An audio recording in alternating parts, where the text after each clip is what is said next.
Yo, what's going on, Planet S.O.N family? It's your main man, JD. Thank you for tuning in. This is Drinks with JD.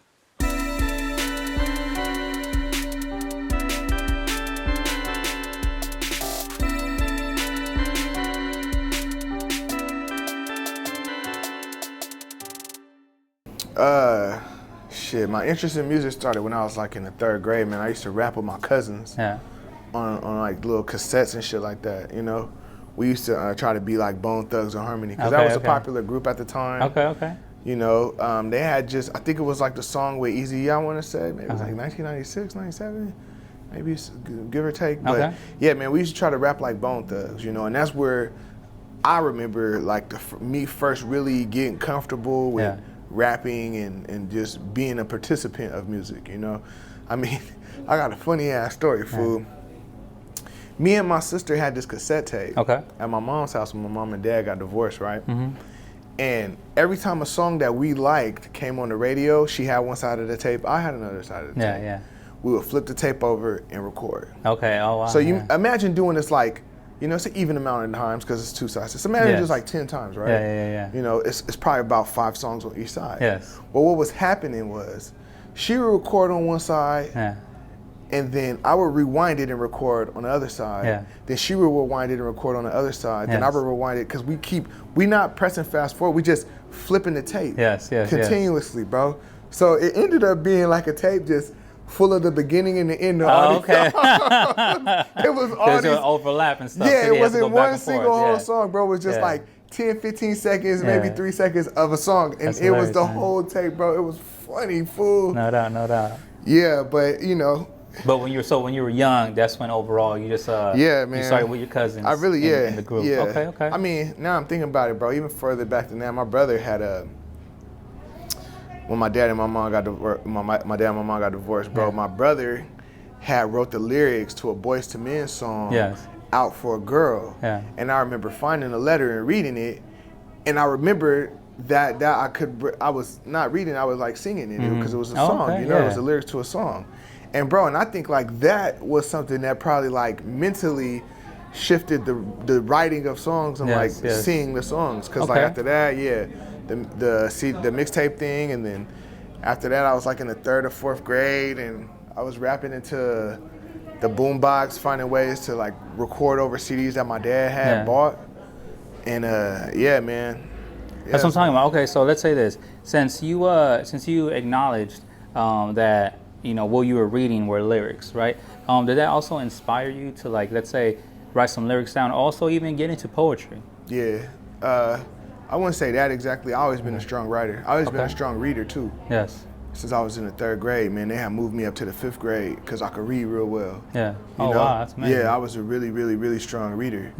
And so I've always been, you know, good with writing. I used to write like little novels in school, in elementary school.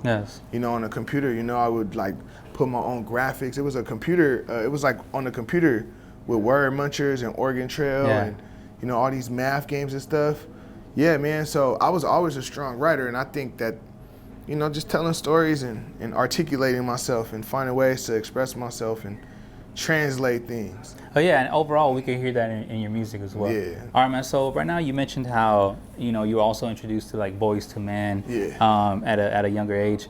Now, I'm pretty sure you were also exposed to different genres in music, right? For sure. But when did you know that you fell in love with the hip-hop genre? You know what? I'm gonna tell you the truth, bro. I always loved music. I love all music, you know. But and saying I fell in love with hip hop would be taken away from that. Because like, I really didn't even. I listened to rap, like I said. I started off trying to rap like Bone Thugs, but then I went to this.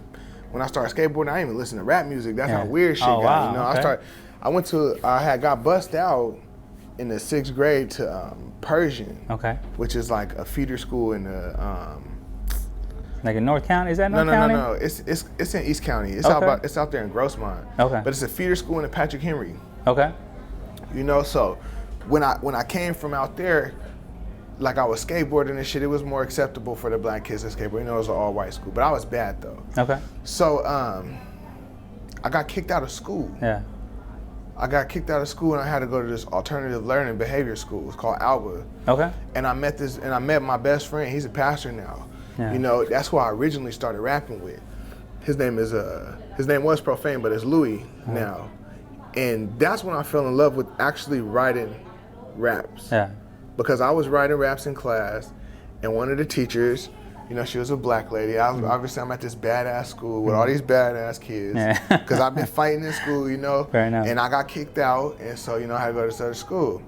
The teacher takes my notebook and reads out what I was rapping about. Oh, wow. Now, my brother's an older rapper, too. Okay. My brother's a rapper, and so kind of like a little bit of influence from him.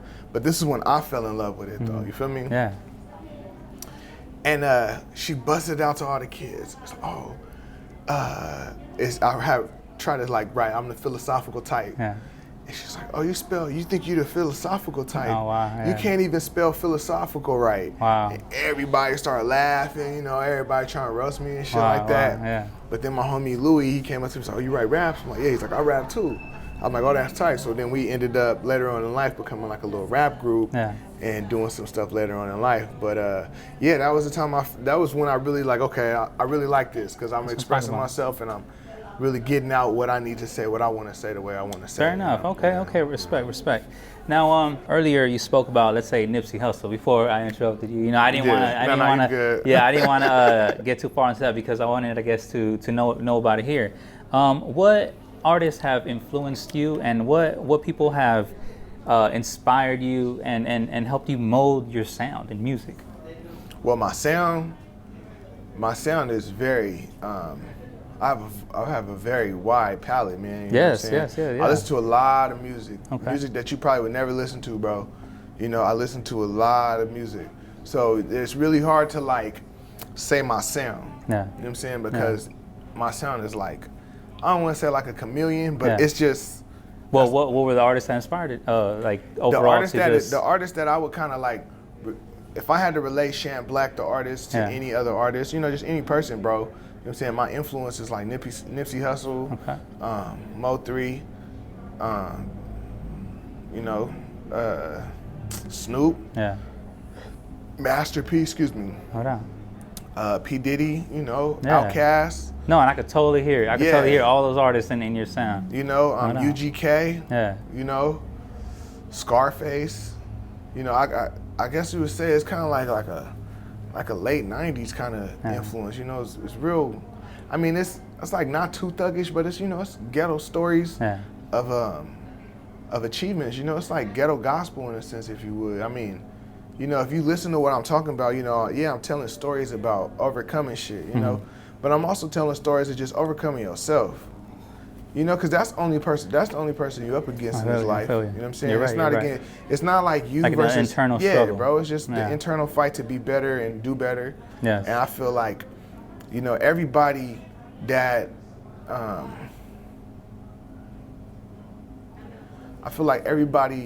can contribute to society has started by fixing themselves. That's right. That's right. The man in the mirror, right? Yeah, like Michael Jackson said. You know, I'm talking to the man in the mirror, bro. And that's where a lot of it comes from. So when I look at my influences, it's people that's standing up for something and you know what I'm saying, speaking and not just out here, you know, spreading spreading disease and spreading nonsense. You know what I'm saying? I respect that, man. That's right. And I totally hear it in your music. Well, I guess this brings me to this question that I really wanted to ask you. Okay. All right, man. So one thing that I love about your music is that you continuously show us how intelligent you are. You kind of remind me of a Nas or a Common, you know, and I love how you even use metaphors for like math acronyms like PEMDAS, and also you even refer to, or you break down some laws in the book 48 Laws of Power, right? So with the knowledge that you carry and that you learn from, let's say, that book, right? Do you think that helped you maneuver in like business and also your music career?